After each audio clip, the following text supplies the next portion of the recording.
जय जगन्नाथ। आप सबका स्वागत है मेरी चैनल स्टोरी केस में। दोस्तों, आज चलिए आप लोगों को नारद मुनि की और एक कहानी सुनाती हूँ। जो महाप्रभु विष्णु हैं, वो कभी भी किसी के अहंकार नहीं देख पाते। जैसे नारद मुनि की अहंकार तोड़े थे। सुन के हैरान हो रहा होगा ना, नारद मुनि इतने बड़े भक्त विष्णु भगवान के, हर दम नारायण नारायण जपते रहते हैं।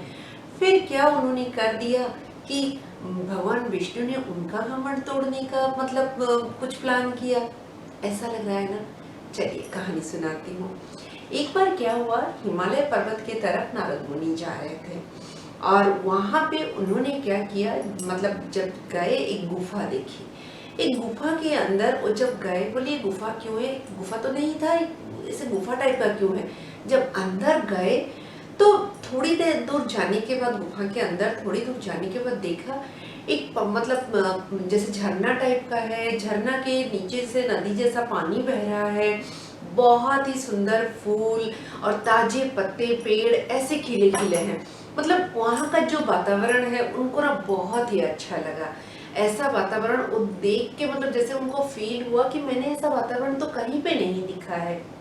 तो वो बहुत ही ज्यादा मतलब उस माहौल में वो अपने आप को मतलब जैसे कि खो देते हैं, बोलते हैं ना, उसी तरह उन्होंने खो दिया। बोले थोड़ी देर यहाँ पे बैठ के ना विश्राम कर लेता हूँ। तो उन्होंने क्या किया, थोड़ी देर बैठ के विश्राम किया। लेकिन विश्राम करते करते कब वो ध्यान में चले गए उनको पता ही नहीं चला।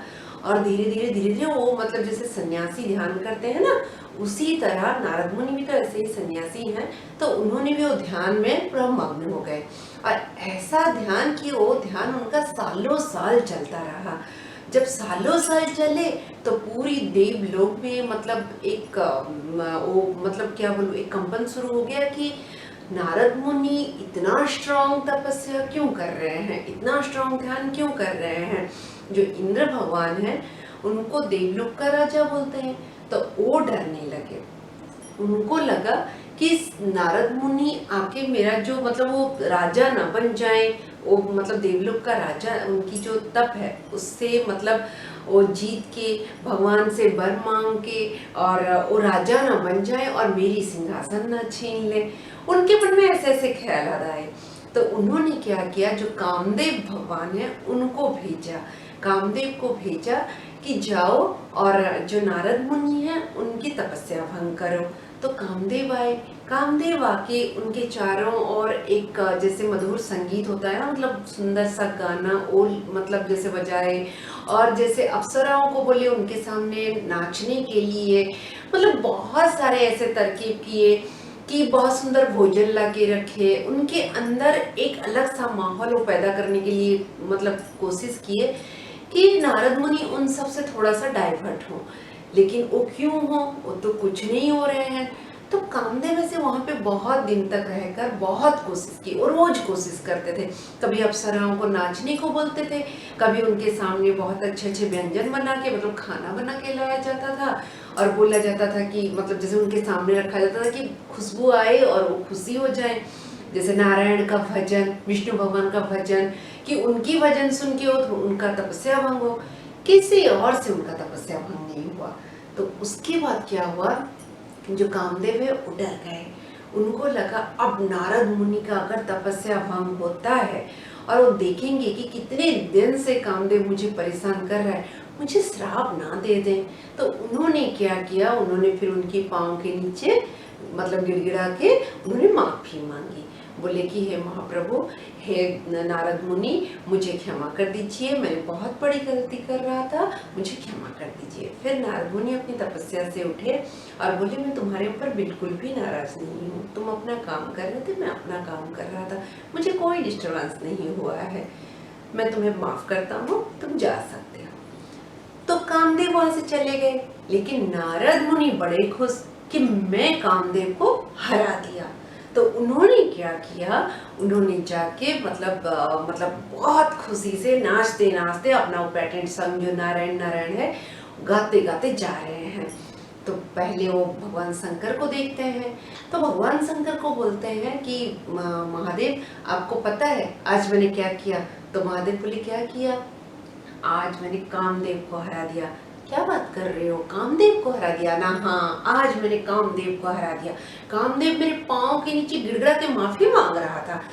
फिर महादेव बोले अच्छा ऐसा है? फिर बोले अच्छा ठीक है, तुमने ना मेरे पास बोल दिया, तुम और किसी को ये बात मत बताना।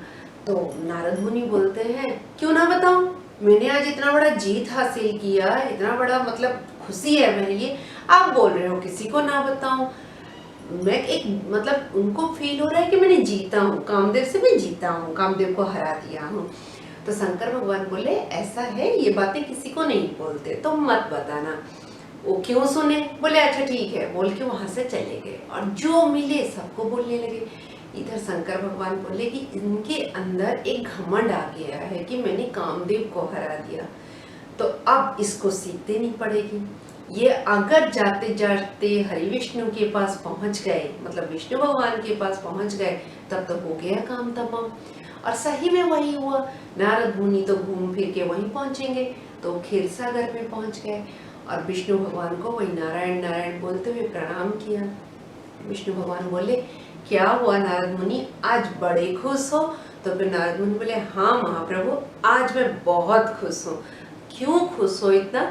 क्योंकि आज ना मैंने एक मतलब एक ये जो किसी को मतलब हरा के आ रहा हूँ।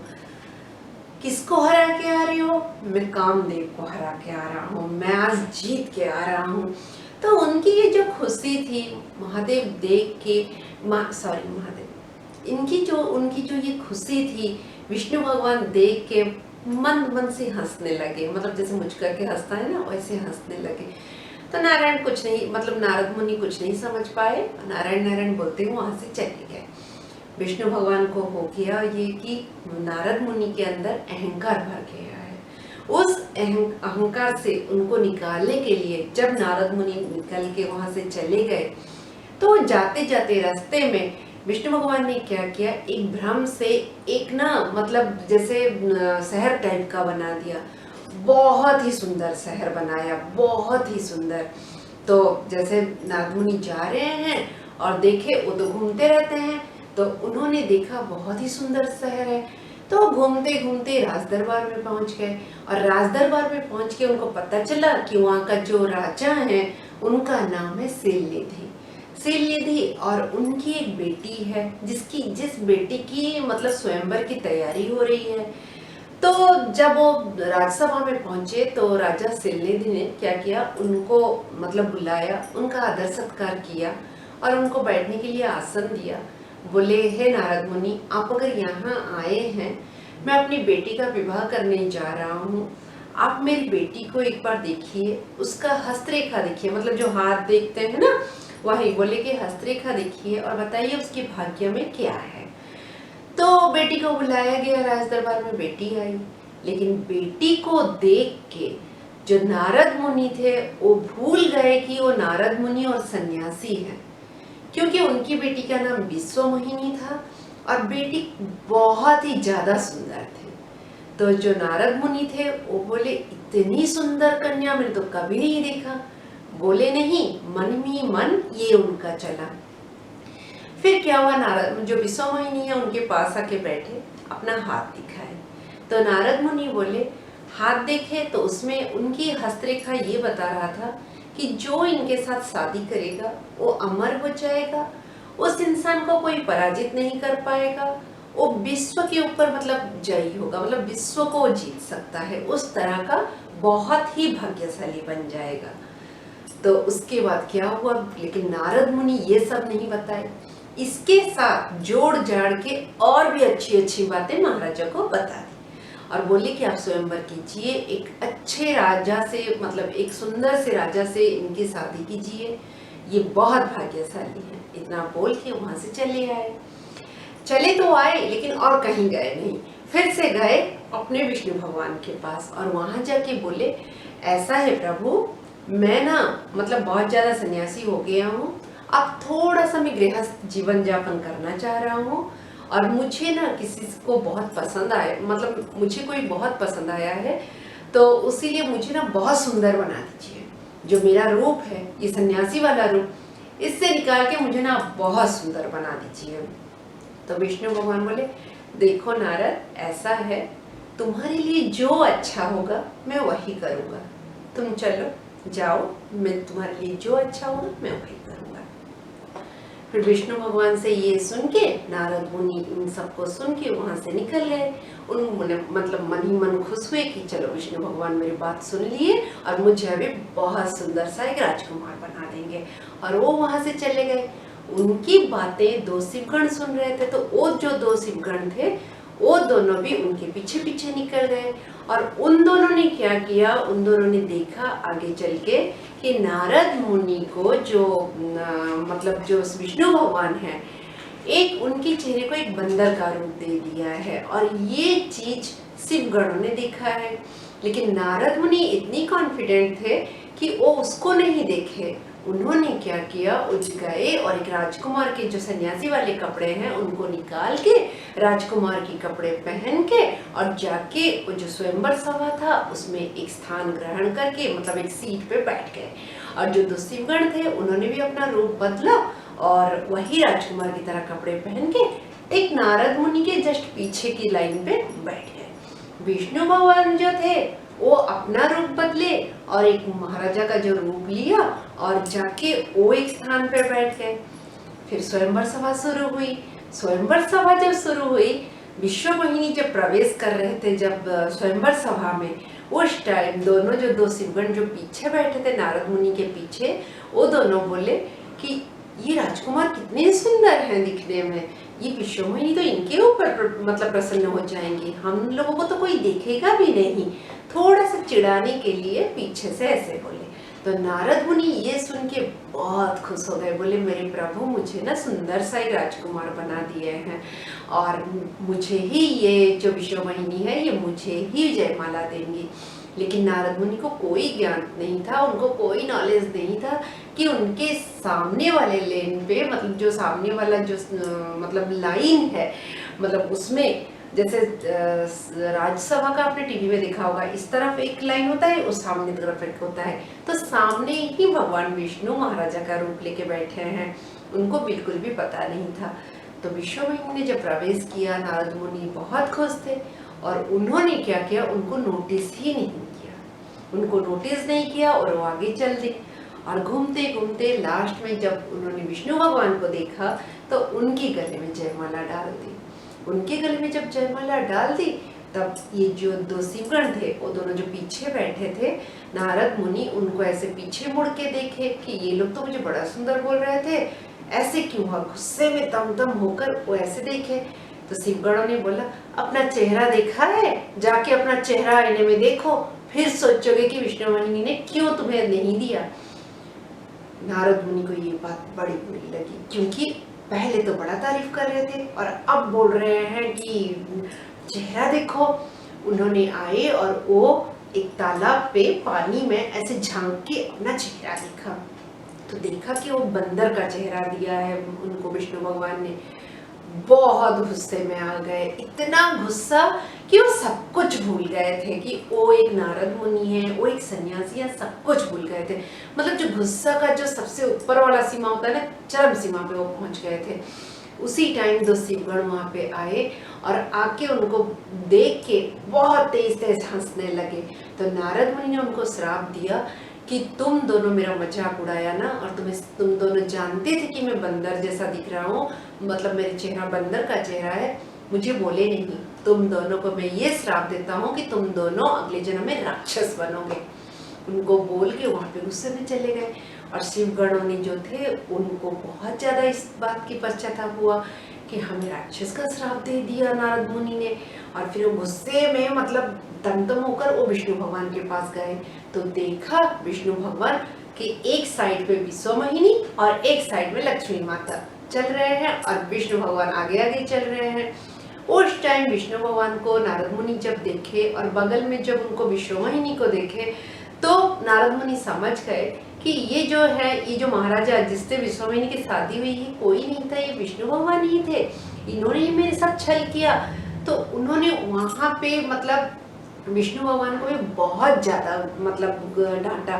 बोले कि आपको मैं इतना भक्ति करता हूँ, आपको पहली बार मैंने कुछ मांगा और आपने मुझे बंदर जैसा चेहरा बना दिया, और आप खुद जिसको मैं पसंद किया आप खुद उसको अपना बीवी बना के ले गए। आप कितने कपटी हो, आप कितनी मतलब कितनी आपके अंदर कितना घृणा भरा हुआ है, आप बहुत गंदे हो, आप हमेशा कपट करते हो। आपने ऐसे ही कपट करके जब समुद्र मंथन हो रहा था उस टाइम लक्ष्मी मैया को भी आप अपनी बीवी बना के ले गए थे। मतलब गुस्से में उनके मुंह में जो आया वो विष्णु भगवान को सब बोल गए, बहुत गुस्से में। और लास्ट में बोले मैं आपको श्राप देता हूँ, जैसे आपने मेरी शादी नहीं करवाई, जैसे आपने मुझे मैं शादी करना चाह रहा था और जैसे आपने मुझे मतलब शादी करने से रोका, उसी तरह आप भी शादी तो करोगे लेकिन अपनी बीवी से दूर रहोगे, जिंदगी भर अपनी बीवी के लिए तड़पते रहोगे। और रही बात उसकी बंदर की, और आप अपनी बीवी को पाने के लिए बंदरों की सहायता लेना पड़ेगा आपको, ये मेरा श्राप है आपको। फिर उसके बाद 5-7 मिनट विष्णु भगवान बोले शांत हो जाओ और गुस्सा मत करो, शांत हो जाओ। और उन्होंने क्या किया, उन्होंने एक जो माया बनाया था, जो नगर शहर बनाया था विश्वमोहिनी का, जो वो सब जो माया का एक जो जाल बुना था उसको उस टाइम हटा दिए, क्योंकि उन्होंने देखा था नारद मुनि के अंदर अहंकार भरा है। उसी अहंकार को हटाने के लिए उन्होंने वो वाला जो शहर वाला जो माया खेला था उसको हटा दिया। जैसे ही हटाया नारद मुनि क्या हुआ, अपनी जो स्थिति पे आ गए, अपना जो सोच है वो बोले अरे मैंने गुस्से में क्या बोल दिया, अपने प्रभु को ही श्राप दे दिया। तो फिर विष्णु भगवान को बोले कि विष्णु भगवान बोले दुखी मत हो नारद, ये नियति का खेल है और मैं जो तुमने मुझे श्राप दिया है, मेरा जो रामचंद्र का जो रूप होगा, मेरा जो वो अवतार होगा उसमें मैं मतलब रामचंद्र रूप में ही धरती में वास करूंगा और उसी टाइम तुम्हारा ये श्राप को मैं मतलब सहन करूंगा, मेरे साथ तुम्हारा ये श्राप उस टाइम फलेगा। बस फिर वो माफी मांग के वहां से चले गए। जाते जाते रास्ते में वो 2 शिवगण आए, बोले वो अपने रूप में आ गए, जो अपना रूप बदला था। तो फिर नारद मुनि बोले तुम दोनों यहाँ क्यों आए हो ना, आपने हमें श्राप दिया है। तो बोले कि अच्छा वो राजकुमार दोनों तुम थे ना, हाँ आपने हमें श्राप दिया है कि हम राक्षस बनेंगे। तो नारद मुनि बोले राक्षस तो बनोगे, क्योंकि श्राप जो देते हैं तो वो उसको रिटर्न नहीं लिया जा सकता, उसीलिए श्राप तो दिया है तो फलेगा। तो इसीलिए आप दोनों को जो मैंने बोला है राक्षस बनोगे, आप दोनों रावण और कुंभकर्ण जैसे महाप्रतापी राक्षस बनोगे, जो कि पूरी दुनिया पे मतलब राज कर सकोगे। और आप दोनों का राम जो भगवान राम है उनके हाथों आप दोनों का मृत्यु होगा, तब आप लोग इस श्राप से मुक्ति मिल जाएगी। तो दोस्तों ये थी कहानी नारद मुनि की, कैसे रामायण शुरू करने जा रहे थे, यही तो हुआ ना। चलिए जो भी हो, इस कहानी से ये शिक्षा मिलती है, अहंकार जीवन में कभी भी आता है, मैं ऐसा हूँ मैं वैसा हूँ, ये बोलने से पहले इस कहानी को जरूर याद कर लीजिएगा। आशा करती हूँ कहानी पसंद आई होगी। बहुत बहुत धन्यवाद।